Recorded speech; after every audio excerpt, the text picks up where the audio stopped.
Welcome to the deep dive. Today, we're jumping into some source material, making some pretty significant claims. Yeah, it's quite a web. We're looking at allegations of, well, a coordinated effort involving Turkey, Azerbaijan, and Pakistan. And the reported targets. India and its allies, specifically Greece and Armenia. Exactly. So, our job today is really to guide you through what these specific sources allege. We'll look at the motives they claim, the actions they talk about. And how India supposedly fits into this picture, its reported responses.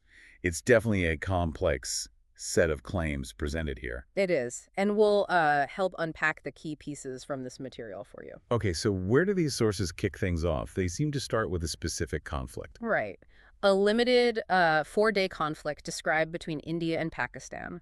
The material calls it Operation Sindoor. And the sources don't just mention it in passing, do they? They frame it as quite revealing. Definitely. They claim it, well, exposed some serious shortcomings, particularly in Chinese and Turkish weaponry. Oh, interesting. What specifically? The material highlights Turkish drones being supposedly neutralized. It mentions India's air defense systems, the Akash surface-to-air missiles and T-4 systems, are named as being successful against these drones. So the narrative in these sources is that this wasn't just a minor incident for the tech involved. It was a setback. A significant one, according to them. The sources state this outcome infuriated Turkey. That's the specific language used. Okay, infuriated Turkey.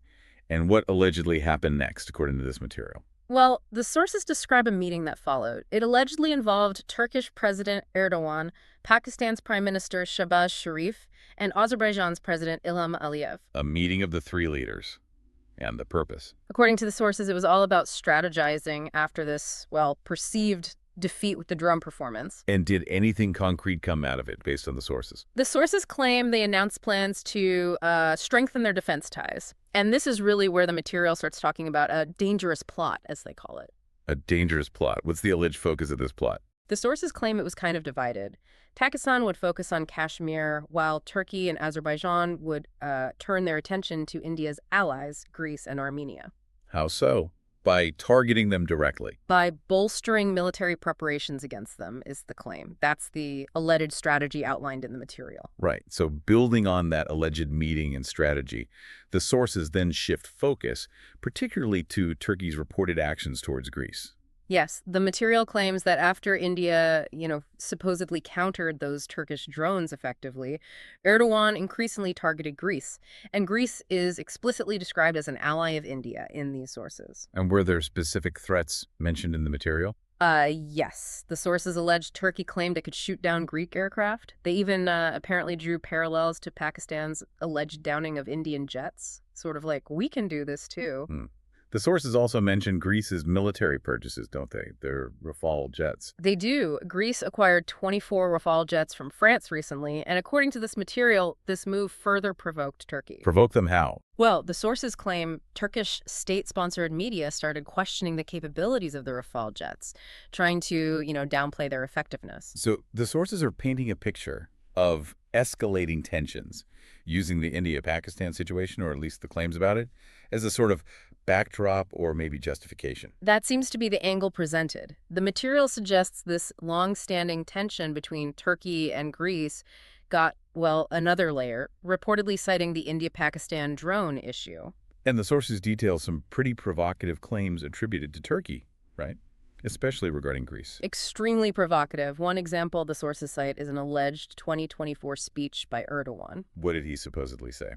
The material claims he referenced the historical massacre of Greek Christians in Izmir, about 100,000 people. And according to the sources, he stated, "Our struggle will not end until we expel the enemy, Greece, from our land and throw them into the sea at Izmir." Wow. That's incredibly strong language cited in the sources. It is. And the material notes that American analyst Michael Rubin commented specifically on this alleged statement. And the sources suggest this wasn't just a one-off rhetorical flourish. Apparently not. The sources claim that just about a week later, Turkish analysts were allegedly claiming their indigenous missile, the Typhoon. A Typhoon missile. Yes. They supposedly claimed that if launched from Edirne or Izmir, it could hit Athens, putting Greece's capital within range. And there's also the issue of the Aegean Islands, which the sources bring up. That's another key point in the material. It mentions Turkey claiming ownership of 152 islands in the Aegean Sea. But the sources provide context on those islands. They do. The material states these islands were ceded to Greece under international treaties, the 1923 Turkey-Italy Treaty and the 1947 Treaty of Paris after World War II. So the sources present Turkey's claim as contesting established agreements. Okay, so that covers the alleged moves against Greece, according to the sources. Let's pivot to Armenia. What does the material claim regarding Turkey and Azerbaijan's actions there? Well, the sources assert that Turkey has been threatening Armenia alongside Greece for years. It's presented as an ongoing pattern. Any specific examples given in the material? Yes, they cite a claim involving the former Turkish defense minister Hulusi Akar during a visit to Azerbaijan in 2024. What supposedly happened? The sources allege Akar threatened Armenia directly. He reportedly said that what Azerbaijan did in Nagorno-Karabakh, the disputed region, could be replicated on Armenian soil itself. A direct threat of similar military action, then. So that's how the sources portray it. And they add context, claiming Azerbaijan, with Turkey's backing, already occupies a significant part of Armenian territory. And the sources also mention accusations related to Karabakh. Yes, the material includes accusations that genocide was committed by Azerbaijan in Karabakh. So very serious claims presented regarding Armenia. So given all these alleged plots and threats against its allies, Greece and Armenia, how did the sources say India has responded? Well, the material doesn't paint India as passive. It claims India has taken concrete steps to, counter these alleged schemes. Open support for Greece is highlighted. The sources mention reported plans for Indian investment in Greek ports, tourism, and importantly, the defense sector. And military support for Armenia is also mentioned, isn't it? Yes, specifically. The sources state India has supplied advanced weapons to Armenia, directly naming the Pinaka multi-barrel rocket launcher system. So India is reportedly arming Armenia. That's the claim. The sources frame these moves strengthening defense ties with Cyprus and Armenia, both described as adversaries of Turkey, as India actively trying to thwart what the material calls the nefarious plans of the Turkey-Azerbaijan-Pakistan trio. And it ties back to the drones, doesn't it? The initial point about Operation Sindoor. Exactly. The sources reiterate that the claimed success of India's Akash and T-4 systems against Turkish drones raised concerns within Turkey. Concerns about what, specifically? That India might start exporting these successful air defense weapons to Greece, potentially altering the military balance there. That's the implication drawn in the material. Okay, so we've seen the alleged plot, the specific actions against Greece and Armenia, and India's reported countermoves. But the sources also widen the lens, right? They bring in other major players. They do. There's a significant discussion about the broader geopolitical context, especially involving the U.S. and NATO. Right. The sources talk about the U.S. approving F-16 sales to Turkey. Yes, but according to the material, there was a condition attached. What was the condition? The sources claim the U.S. stipulated that Turkey must not obstruct Greek flights over its islands in the Aegean. A specific condition related to Greece. And what did the sources say happened? The material alleges that President Erdogan reneged on this promise, just didn't stick to it.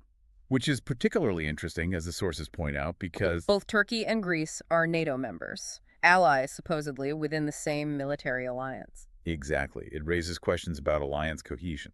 And the sources bring in analysis from Michael Rubin again here. He cited arguing that Erdogan's core ideology, which the sources describe as aiming to establish Turkey as the leader of the Islamic world.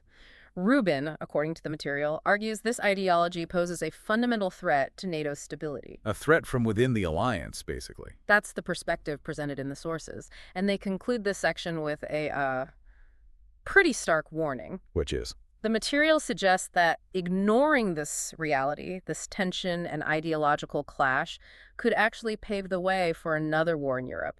Another war in Europe? Yes, potentially forcing the U.S. to get involved. So the sources connect these regional issues directly to major power politics and potential large-scale conflict. Okay, let's try to summarize the narrative presented in these sources. We started with claims about Operation Sindoor leading to alleged coordination between Turkey, Azerbaijan, and Pakistan. Right. Then the sources detail specific alleged threats and actions directed at Greece, referencing historical events, missile capabilities, island claims, and against Armenia, including threats of military action and claims of occupation. Then we looked at India's reported countermoves, supporting Greece, supplying weapons like the Panaka system to Armenia, and strengthening ties with Cyprus. And finally, the sources place all this within a wider context, involving U.S. arms sales conditions, NATO tensions, and warnings about potential future conflict, citing analysis from figures like Michael Rubin. It's a really complex picture woven together in this source material, connecting alleged events in South Asia to tensions in the Aegean and Caucasus, and then linking it all to NATO dynamics. Definitely. It shows how interconnected these regional flashpoints are perceived to be, at least according to these particular sources. Absolutely. And it really leaves you, the listener, with a significant thought, drawing directly from the themes in this material. Considering this web of alliances, counter-alliances, and reported actions described to these sources, what does this picture suggest about just how entangled regional conflicts might be becoming globally? And perhaps also, how do the specific technological elements mentioned here, the focus on drones, advanced missiles like Typhoon, specific air defense systems like Akash, the Rafale jets, how does that technology change the feel and the potential escalation pathways compared to, say, historical tensions in these same regions? It definitely gives you a lot to mull over regarding global security and how these dynamics are playing out, based on the perspective offered in these